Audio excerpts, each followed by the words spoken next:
ქართული ოცნება რესპუბლიკელები თინათინ ხიდაშელი 7 წუთი.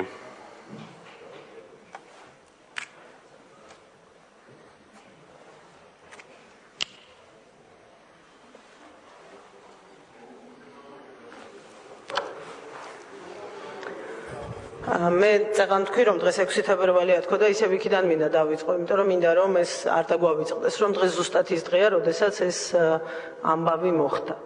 აკაკი ბობოხიძე ამბობდა აქ წეგან მისთვის ჩვეული ტექსტებით, რომ დიქტატურის დამყარებაო და დღეს არ მყარდება დიქტატურა, ეს ჩვენ არ გვითხოვს ბატონო კაკო, ზუსტად ამ დღეს 9 წლის წინ მოხდა ეს.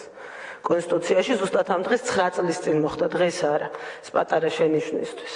მეორე პატარა შენიშვნა, რომელიც მინდა გავაკეთო, ის არის, რომ დღეს აქ ჩვენ შეგვიძლია რა თქმა უნდა ყველაფერზე ვილაპარაკოთ, პრობლემა არ არის. ოღონდ დროში და სივრცეში არ უნდა დავიკარგოთ. სოფლის მეურნეობას, ტექნოლოგიებს, კრედიტებს, თავის დრო აქვს, ადგილი აქვს, მოითხოვეთ დებატები ვილაპარაკოთ, ძალიან ბევრ საინტერესო რამეს გაიგებთ, გარწმუნებთ. მოითხოვეთ შეხვედრები მინისტრებთან, მათგანაც ბევრ საინტერესო რამეს გაიგებთ. დაინტერესდით რა ხდება ქვეყანაში და მე ბევრ საინტერესო რამეს აღმოაჩენთ. დღეს თქვენ აქ საქართველოს პარლამენტის წევრი ხართ და ერთადერთი რამე მოგეთხოვებათ ჩემი აზრით ბუნებრივია საქართველოს მოსახლეობისგან. 14 წუთის და 50 წამის განმავლობაში შეგიძლიათ ილაპარაკოთ რაზეც გინდათ. ოღონდ 10 წამი დატოვეთ იმისთვის, რომ პოზიცია გვითხრათ, რატომ არ აძლევთ ხმას იმ ცვლილებებს, რომელზეც ვლაპარაკობთ, ან რატომ აძლევთ იმის მიხედვით, როგორი პოზიცია გაქვთ. იმ ცვლილებებს, რომელიც ვციტირებ. აღმოსავლური სამეფო კარის სისტემას გავს, სადაც არსებობს დიდი ვეზირის თანამდებობა, სადაც თავისუფლად შეიძლება პარალელების გავლება ვეზირის ინსტიტუტს და პრემიერ-მინისტრის ინსტიტუტს შორის. ეს ჩემი სიტყვები არ არის. მაშინ რესპუბლიკელი იყო ეს კაცი, ვისაც ეს სიტყვები ეკუთვნის, დღეს თქვენი გუნდის წევრია ბატონი დავით დარჩიაშვილის. 2004 წელს 6 თებერვალს, როდესაც ჩვენ ყველანი ერთად ვიყავით შეკრებილები, აი აქ თქვენ რიგებში მჯდომი ბევრი ადამიანი, სასტუმრო მერიოდში, არასამთავრობო ორგანიზაციები, თავის გამოსვლაში ასე ახსნა დავით დარჩიაშვილმა ის, რასაც თქვენ მიეცით ხმა იმ დღეს საქართველოს პარლამენტში, იმ დარბაზიდან, სულ რამოდენიმე მეტრში. თქვენ არ იყავით მაშინ, აღარ იყავით რესპუბლიკური პარტიის წევრი. აღარ იყავით თქვენ მაშინ რესპუბლიკური პარტიის წევრი. 1 წუთი თუ შეიძლება რა, ამაზე გაგცემთ პასუხს, ვისაც მიმართეთ ის ადამიანი მოგვიანებით. გარდა ამისა, დავით დარჩიაშვილი არ იყო ერთადერთი ბუნებრივია, ვინც მაშინ ეწინააღმდეგებოდა ამ ცვლილებებს და მე ნამდვილად მაინტერესებს პასუხი დღეს 9 წლის შემდეგ, რატომ დააჭერს პურტს სხვანაირად დავით დარჩიაშვილი, ვიდრე ფიქრობდა 9 წლის წინ. თქვენ ძალიან ბევრს ლაპარაკობთ იმაზე, რომ ჩვენ ზეწოლას ვახორციელებთ ამ საკონსტიტუციო ცვლილებისთვის. ჩამითვალეთ ზეწოლად, დიახ, თავარი ზეწოლა არის საკუთარი წარსული, საკუთარი ნათქვამი და ნაკეთები. თავარი ზეწოლა დავით დარჩიაშვილზე, გოკა გაბაშვილზე არის მათი სიტყვები 9 წლის წინ ნათქვამი. ამაზე დიდი ზეწოლა არ არსებობს. ეს ადამიანები, ისევე როგორც კიდევ ბევრი სხვა თქვენი და ჩემი მაშინდელი მეგობარი, ბატონი გიგა ბოკერია. ჩვენ ყველანი ერთად ვიდექით, ერთად ვებრძოდით ამ ცვლილებებს და ყველაფერს ვაკეთებდით მაშინ იმისთვის, რომ ქვეყანაში კონსტიტუციურად არ ქონოდა გამყარებული უპასუხისმგებლო საპრეზიდენტო დიქტატურა. ესეც ციტატაა, ოღონდ ეს ბატონი გოკა გაბაშვილის ციტატაა. მაშინ 9 წლის წინ ნათქვამი. ეს არის აქ თავარი და ყველაზე მნიშვნელოვანი. თქვენ ვერ გაიქცევით ამ მოედნიდან. თქვენ მოგიწევთ ახსნათ მიზეზები. ჩვენ ბევრი უპასუხისმგებლობა გვინახავს ამ 9 წლის განმავლობაში. ერთი უკვე დაიწყო აქ ჩემი წინა გამომსვლელის მხრიდან, რომელმაც თავი არიდა და არც ერთი სიტყვა არ უთქვამს იმაზე, რაზეც დღეს დებატებია.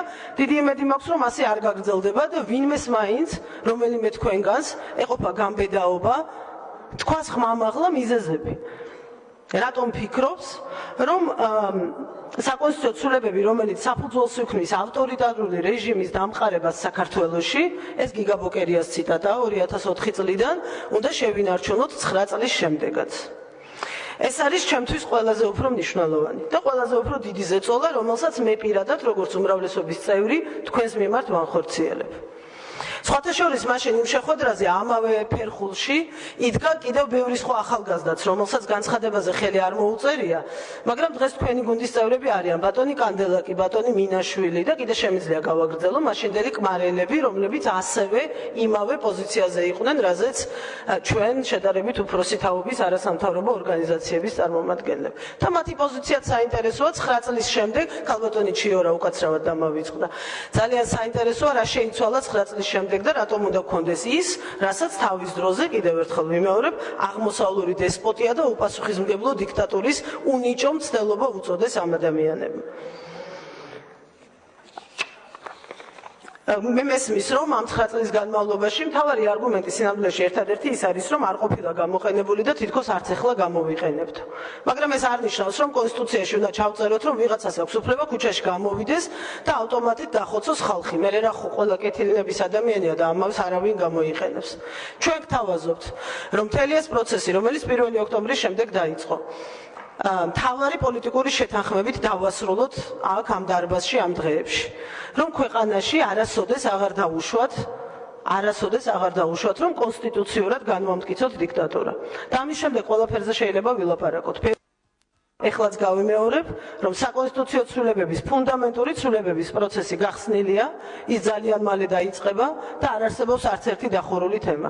ჩვენ შეგვიძლია ვილაპარაკოთ ყველაფერზე, რაც ქვეყნის ინტერესებისთვის არის მნიშვნელოვანი. ოღონდ ერთი პირობით, რომ არ შეიძლება დიქტატურული კონსტიტუცია გქონდეს და იქ მერე რაღაცა დემოკრატიაზე და წარმატებებზე ლაპარაკობდე. მთავარი პოლიტიკური ნება უნდა გამოვხატოთ ამ დარბაზში დღეს, რომ ჩვენ ყველანი ერთად ვეწინააღმდეგებით, უპირისპირდებით და ერთგული ვრჩებით ვარდების რევოლუციის, თქვენ ყველაზე მეტად ეს გიყვართ, მეც ძალიან მიყვარს და ვამაყობ, სადაც ვიდექი მაშინ ვარდების რევოლუციის იდეალების, რომ საქართველოში არასოდეს აღარ იქნება იმის მცდელობაც კი, რომ ვინმე კონსტიტუციაში თავს მოგვახვიოს მოდელები, რომელიც აოფიციალურებს და ლეგიტიმაციას ანიჭებს ქვეყანაში დიქტატურას. და კიდევ ერთხელ ვიმეორებ, ნუ გაიქცევით მოედნიდან, გეყოთ გამბედაობა და დააფიქსირეთ ღიად თქვენი პოზიცია, მიზეზები, არგუმენტები, რა არ მოგწონთ და რას და რატომ არ აძლევთ ხმას. სოფლის მეურნეობაზე და სასოფლო-სამეურნეო ტექნიკაზე მოითხოვეთ დებატები და მერე ვისაუბროთ. და კიდევ ერთხელ გარწმუნებთ, რომ ძალიან ბევრ თქვენთვის საინტერესო ამბებს გაიგებთ. ეს არის ყველაზე უფრო მნიშვნელოვანი დღეს, რაც ამ დარბაზში ხდება და ამაზე ითხოვს საზოგადოება თქვენგან პასუხებს. მადლობთ.